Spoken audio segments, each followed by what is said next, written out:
Bom, pessoal, vamos começar aqui. Achei que ia entrar mais alguém, talvez porque hoje é revisão para a prova, que vocês vão começar a fazer na semana que vem, né? Acho que a data mudou, não foi isso? Ia começar segunda e agora vai começar quinta-feira, dia primeiro, né? Bom, não sei se vocês já chegaram a ver aí a ementa que está lá no Tule, já foi disponibilizado para vocês. E aí, o que vai cair na prova agora, né? É tudo que a gente viu nessa segunda parte, depois do teste, né? Até onde a gente chegou. Então, a gente falou aí de geradores e receptores. E dentro de geradores e receptores, a gente viu exercício, falamos sobre força eletrostática, falamos de corrente, gerador ideal, força eletromotriz, como é que a gente utiliza isso na fórmula, resistor, né? Vimos a diferença aí de alguns tipos de geradores. Essa é a primeira parte. Depois a gente falou sobre medidores elétricos, né, que são equipamentos utilizados unicamente para medir essa parte elétrica aí. Aí a gente viu os principais, né? Vimos o amperímetro para medir amperagem, a gente viu o ohmímetro, que mede resistência, voltímetro, que mede voltagem. Também mostrei o multímetro para vocês, que acaba medindo um monte de coisas ao mesmo tempo. Falamos também de circuito paralelo, circuito em série. E nessa parte de circuitos elétricos aí, a gente viu como é que funciona mais um resistor, né? Um reostato, como é que a gente faz para calcular a resistividade do material. Tudo isso aí foi falado. Então, hoje, vamos fazer uma revisão, revisar esses principais conceitos aí, fazendo exercício, tá? E aí, à medida que a gente vai fazendo exercício, eu vou jogando um pouquinho da teoria. Mas a ideia aqui hoje é resolver exercício mesmo, tá? Então, se tiver com dúvida relacionada aí à teoria, é interessante que vocês voltem aí e deem uma olhada nas aulas, né? Vão lá no Tule e assistam as aulas aí de novo, que lá vai estar mais explicado, né? Hoje a aula aqui é mais para solução mesmo. Bom, vamos lá. Então, o gerador elétrico, bem simples, né? O que é um gerador elétrico? A principal função do gerador elétrico é fornecer energia, né, para os componentes inteiros de um circuito, né? E eles também têm esse princípio de conservação da energia. O gerador elétrico, ele vai transformar uma certa energia, uma determinada energia, em energia elétrica, né? Então, assim, a gente vai ter alguns geradores, por exemplo, a gente tem gerador mecânico, força mecânica, vai ter gerador químico, térmico, luminoso, e eles vão pegar parte dessa energia e vão transformar aí em energia elétrica.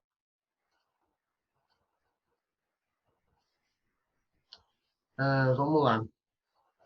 Aqui tem os principais equipamentos aqui voltados para gerador, a pilha, né? E elas funcionam basicamente do mesmo jeito, desde a pilha até uma bateria, apesar de serem tamanhos diferentes, elas vão ter um princípio de funcionamento elétrico, né? Elas vão ter polos positivos e polos negativos, elas vão ter a sua resistência, vai ter uma corrente passando por ali, ela vai ter uma força eletromotriz. Então, todos esses equipamentos geradores elétricos, eles vão possuir um circuito elétrico dentro deles. Cada um com a sua particularidade, né? Mas eles vão ter. Então, tá aí os principais tipos aí de geradores que vai transformar aquela energia em energia elétrica, né? O nosso foco aqui do estudo. Então, um gerador mecânico é o alternador muito comum, né? O alternador do carro, que é o alternador do carro que, ao pegar parte daquela energia mecânica fornecida pelo motor, ele faz o quê? Ele carrega a bateria do carro. Se o seu alternador estiver ruim, ele não vai carregar a bateria do carro e o carro não vai sair do lugar. A gente sabe que se a bateria estiver ruim, o carro nem anda, né? Tem um gerador químico também, né, que vai utilizar a reação. A pilha, por exemplo, ela funciona assim, ela vai usar a reação que existe ali, a reação química ali entre os polos, né, para fazer aí aquela bateria ou aquela pilha funcionar. Esses são os principais, né? O térmico também Por exemplo, a gente usa um termopar para medir a temperatura aí de um meio termoelétrico, né? O exemplo aí esses grandes equipamentos aí que captam energia, essa energia do vento, por exemplo, essa energia eólica. A gente precisa usar um termopar ali para conseguir medir aquele meio ali termoelétrico, né? Então a gente tem que medir a temperatura, termo, e a parte elétrica também. Bom, vamos fazer uns exercícios sobre isso aqui, né? Mas eu só quero explicar aqui sobre a força eletromotriz, o que vem a ser essa força eletromotriz, né?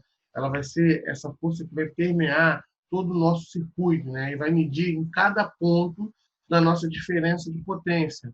Olha só, ela vai representar a energia fornecida a cada unidade de carga da corrente elétrica. Ela vai ser aí essa DDP total do gerador. Então, no circuito, você vai ter a tua tensão. Essa tensão ela vai estar entrando no teu circuito e você vai ter essa força eletromotriz, que vai ser essa força desconectada do circuito, tá?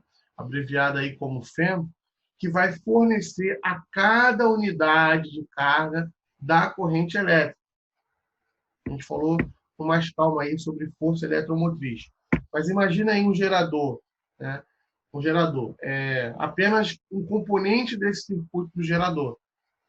A força eletromotriz ela vai funcionar como uma potência, né? Melhorando aquela tensão ali vinda do próprio circuito. Nem sempre a gente vai ter uma tensão igual à nossa força eletromotriz. Deixa eu ver se tem um desenho aqui para mostrar. Olha aqui. Isso aqui é uma pilha ou uma bateria que vai acender essa lâmpada aqui. Ela vai ter aqui uma tensão, né, uma voltagem, que vai fazer essa lâmpada funcionar. Ela vai ter uma resistência interna, essa resistência própria da pilha, e ela vai ter uma resistência externa. Todo o material é formado assim. Essa força eletromotriz ela vai pegar essa corrente elétrica passando ali dentro daquele circuito e vai estar reforçando essa corrente. Ela vai estar pegando aquela força dada pela carga, né, pela tensão, e vai estar reforçando aquela carga junto à corrente. Isso é força eletromotriz. Ela vai estar em função da tensão. A gente aprendeu também a força contra-eletromotriz, que ela vai fazer o contrário da força matriz. Em vez dela pegar como a força eletromotriz, que a partir dessa tensão ela reforça, ela fornece carga para a corrente, a contra-eletromotriz ela vai dissipar essa carga. Tem aqui uma equação aqui, ó, o E significa FEM, que é a força eletromotriz, o é a DDP útil, que é de fato quanto está sendo utilizado aqui, R aqui é resistência interna, esse R maior aqui é resistência externa, a gente tem que somar essas duas resistências aqui. Tá? Como é que funciona a equação do gerador, né? Para a gente calcular aqui. A gente vai ter U, que é a tensão, vai ser igual à força eletromotriz menos a tensão dissipada. A gente chegou a ver um pouco sobre isso aqui quando aprendemos potência, que a gente vai ter uma carga inteira, mas nem toda essa carga vai ser utilizada, né? A gente não consegue, em nenhum equipamento que é feito aí, nem mesmo os grandes equipamentos, a gente consegue utilizar aí 100% do seu rendimento, né? A gente só usa uma parte, é isso que a gente chama de útil, é de fato utilizado. Como é que a gente calcula aí essa tensão dissipada? É a resistência vezes a corrente. Então, a gente pode melhorar isso aqui e escrever que a força eletromotriz menos a resistência vezes a corrente. Tá? Fórmulazinha aí que a gente vai utilizar no nosso exercício. O gerador ideal ele precisa ter resistência igual a zero, resistência nula, já falamos também sobre isso. A gente vai trabalhar sempre com o real, mas a gente também tem as condições ideais, né? Seria ótimo se a gente tivesse um gerador cuja resistência interna é zero, mas isso é impossível. Todo circuito aí precisa ter resistência para filtrar a corrente. E se a gente tivesse também uma tensão igual à força eletromotriz, isso também não acontece, na maioria das vezes não acontece, porque você vai ter aí diferenças nessas duas potências aí, tanto na carga quanto na força eletromotriz.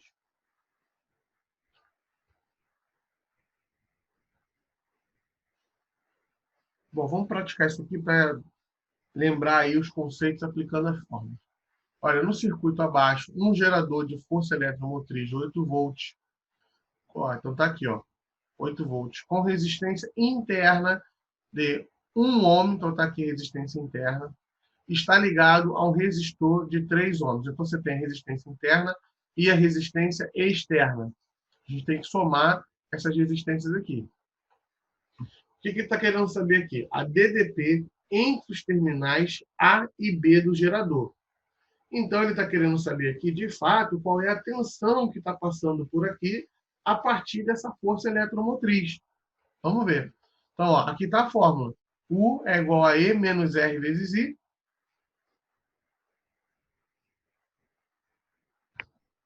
A gente tem aqui o E, né? A letra E aqui, que significa a força eletromotriz, vale 8. Só que, veja bem, a gente não tem quanto vale a corrente, mas a gente pode calcular a corrente. Por quê? A corrente vai ser força eletromotriz é igual a resistência equivalente, quer dizer, resistência total, vezes a corrente.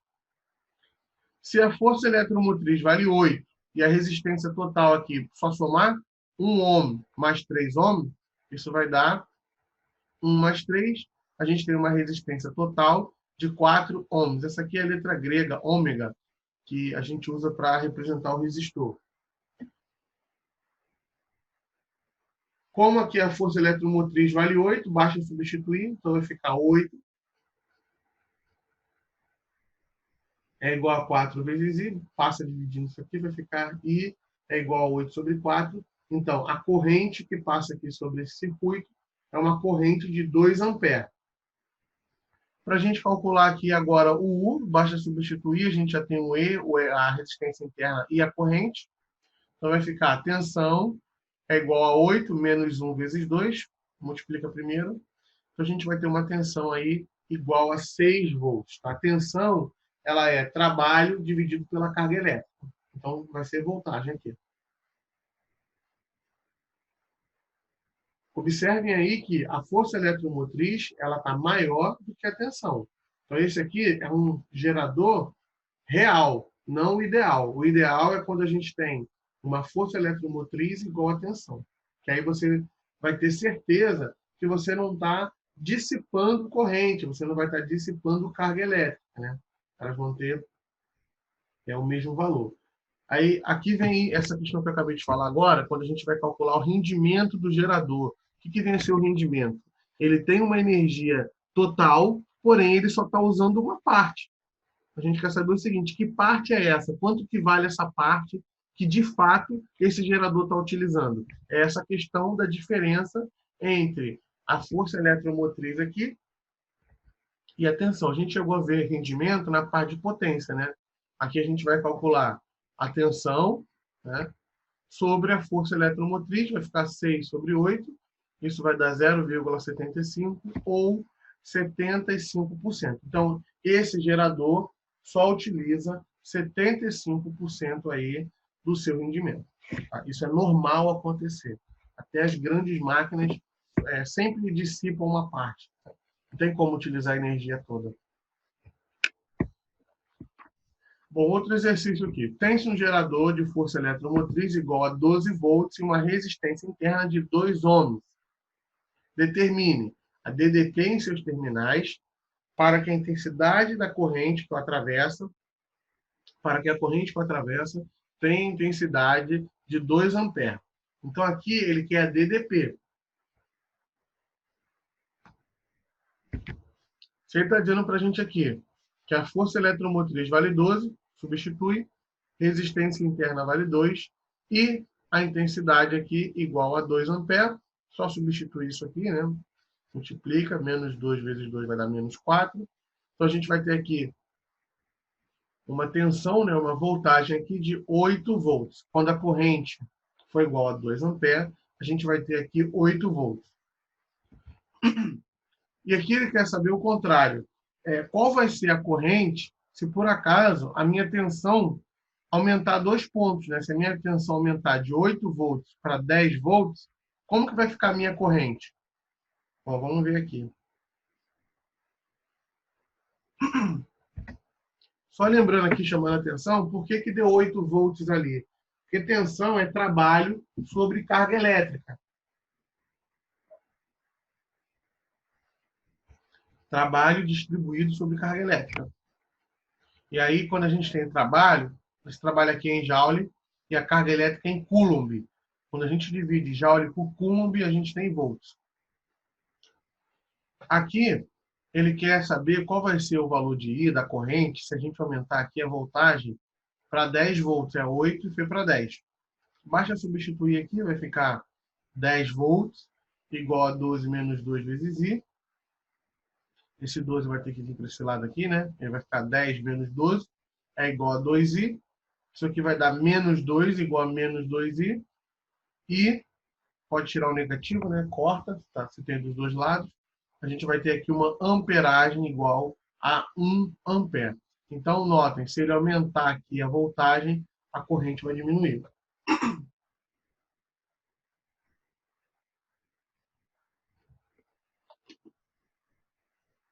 Quanto menor a corrente, maior vai ser a nossa resistência. A resistência, ela serve justamente para isso, para filtrar a corrente, para não deixar que essa corrente corra livremente no nosso circuito.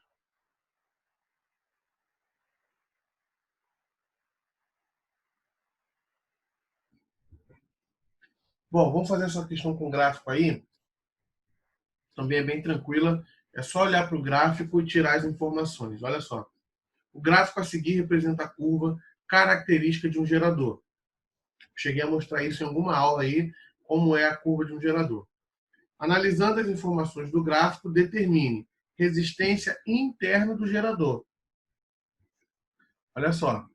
Resistência interna. Força eletromotriz sobre a corrente elétrica. Ele está dando aqui uma DDP igual a 80, olha aqui U, e ele está dando aqui a corrente igual a 10 amperes. Então, nessa tensão, a gente tem 10 amperes de corrente. 80 dividido por 10, a resistência interna aqui desse gerador é igual a 8 ohms. A gente aqui, nesse caso, vai ter uma corrente, né, uma tensão aqui, tensão do gerador, igual a nossa força eletromotriz, né? Então, E vai ser igual a 80 volts. Já está respondido. Isso aí é curva característica de um gerador. Como ele está querendo saber aqui a intensidade da corrente, está dando aqui E, e I é só para apontar na letra B, né? Quanto vale cada coisa aqui. Então, nesse caso aqui, a gente pode dizer que esse é um gerador real, não é ideal. Ele apresenta uma condição ideal, né? Uma condição ideal que é a gente ter a tensão igual à força eletromotriz se movimentando dentro desse circuito. Porém, a nossa resistência não é nula. A gente tem uma resistência de 8 ohms aqui, logo não é um gerador ideal.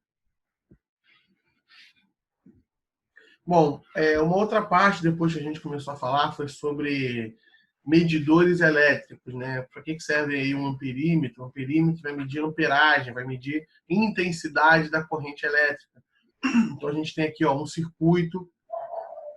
Essa corrente ela precisa passar por aqui justamente para carregar aquela carga, né? Só que essa corrente ela vai ser filtrada pelo resistor. O amperímetro ele sempre deve ser ligado em série com o circuito ao medir a corrente. Sempre precisa ser em série, tá? Se você ligar um amperímetro aí em paralelo, você vai acabar queimando aí o seu equipamento, vai gerar um curto-circuito. Então ele tem que estar justamente assim. Aqui a gente tem um circuito e ele tem que estar em série, ligado em série, em seguida aqui com os outros equipamentos.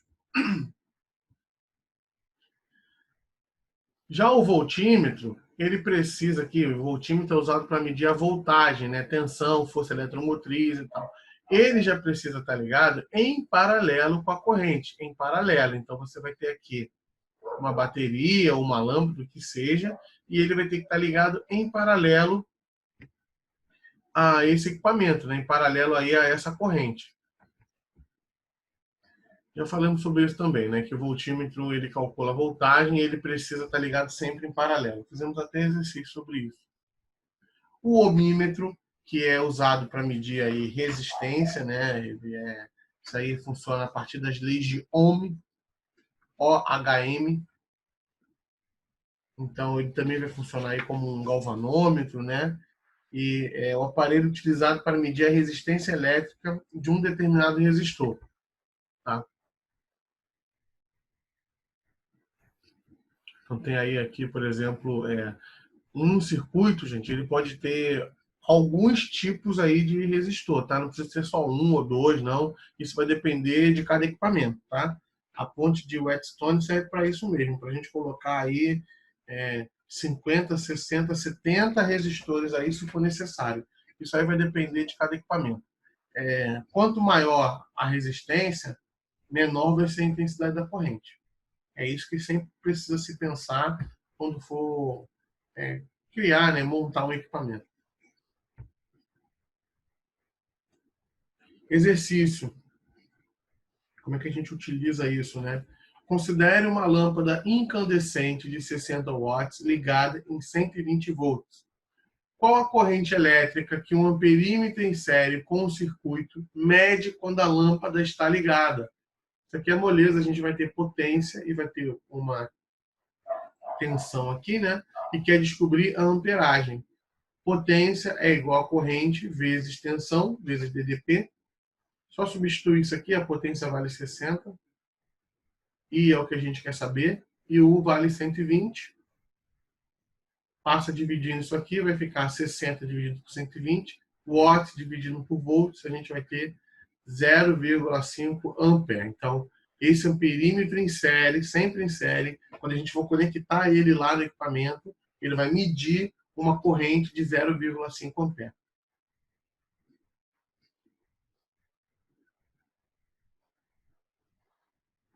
Em uma aula no laboratório de física, o professor solicita aos alunos que meçam o valor da resistência elétrica de um resistor utilizando um voltímetro ideal e um amperímetro ideal. Bom, um amperímetro ideal tem que estar ligado em série e um voltímetro ideal tem que estar ligado em paralelo. Então, o esquema aqui que representa esses arranjos experimentais, olha, anota aqui. A resposta aqui é a letra A. Ó, o amperímetro sempre deve estar ligado em série. E o voltímetro sempre precisa estar ligado em paralelo. Observa que o circuito aqui, né, o nosso circuito elétrico, olha só o A, que é um amperímetro em série com o circuito, ou seja, ele está incluído na passagem. Tá? Isso que é em série. E olha aqui, a voltagem aqui, né, o voltímetro ligado em paralelo com esse circuito. Olha só, aqui está a corrente, né, aqui está o nosso circuito elétrico e ele está em paralelo. Por que a letra B está errado? Porque ela está mostrando o contrário. Ela está mostrando o voltímetro em série e o amperímetro em paralelo. E o C também está errado. Está mostrando o amperímetro em paralelo e o voltímetro em série. Na letra D, ele está mostrando os dois em série. E na letra E aqui, ele está mostrando os dois em paralelo. Então, a única opção correta aqui é a letra A. Resistor é todo elemento de circuito cuja função exclusiva é efetuar a conversão de energia elétrica em energia térmica. O fenômeno que transforma energia elétrica em energia térmica é denominado efeito térmico ou efeito Joule. Bom, aí está o resistor, né? A gente precisou falar, a gente vai falar de resistividade. Essa parte de resistor aí é sempre a parte mais complicada de um projeto, onde você precisa saber qual é o melhor resistor, quantos resistor colocar, se aquele resistor ali vai ser o suficiente para filtrar a corrente, mas ainda assim permitir a passagem dela, se ele vai acompanhar a força eletromotriz. Então, o resistor, né, o reostato, ele é o mais complicado para a gente mensurar. Falei também sobre resistividade, né? A resistividade é a grandeza que vai medir o resistor. Então, quando a gente for calcular aí um resistor, a gente precisa saber qual vai ser aí a resistência elétrica daquele determinado material, né? A gente vai ter fusíveis, vai ter disjuntor. Então, para cada caso é um caso. Para cada caso, eu preciso estudar aí qual é a resistência do meu material, a minha resistividade, que é a grandeza da resistência, o comprimento de um determinado fio e a área transversal desse material. Um exemplo de como se aplica esse tipo de exercício. Tá? Falei um pouco rápido, porque isso eu já mostrei em outras aulas, só para a gente relembrar. Olha só. Qual deverá ser o comprimento de um fio de alumínio de seção transversal uniforme de 2 milímetros quadrados e resistência de 1,5 ohm? A resistência do alumínio é 2,8 vezes 10 elevado a menos 8 ohm-metro.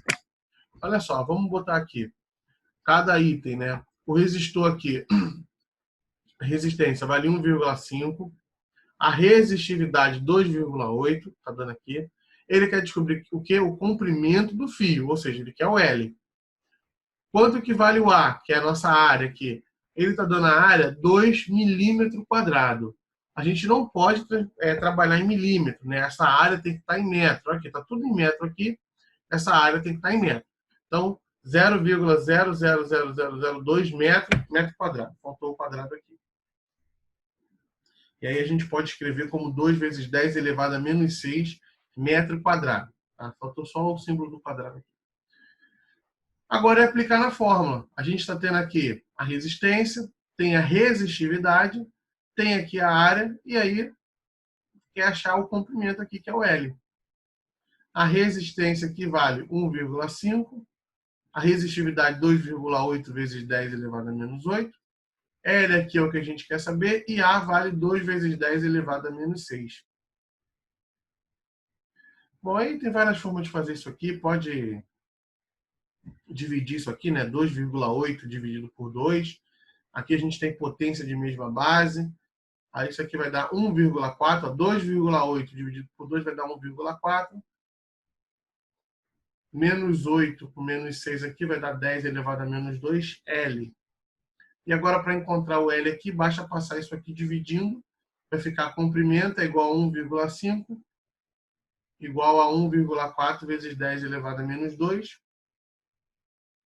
Isso aqui vai dar igual a 107,1 ou 1,071 vezes 10 elevado ao quadrado metros. O comprimento vai estar de fato em metros, tá? Não é metros quadrados, não. Isso aqui pode parecer confuso, mas é aplicação de fórmula e substituição dos valores. Ele vai estar sempre pedindo um valor e para isso ele vai ter que te dar os outros três. Né? A gente fez um outro exercício que, se eu não me engano, ele pedia resistência. Então, para isso, ele dava a resistividade, o comprimento do fio e dava a área da seção transversal. Então, o comprimento do fio aí, desse fio aí, dessas condições aí, que vai aguentar essa área, essa resistência, essa resistividade, é de 1,071 10 elevado ao quadrado.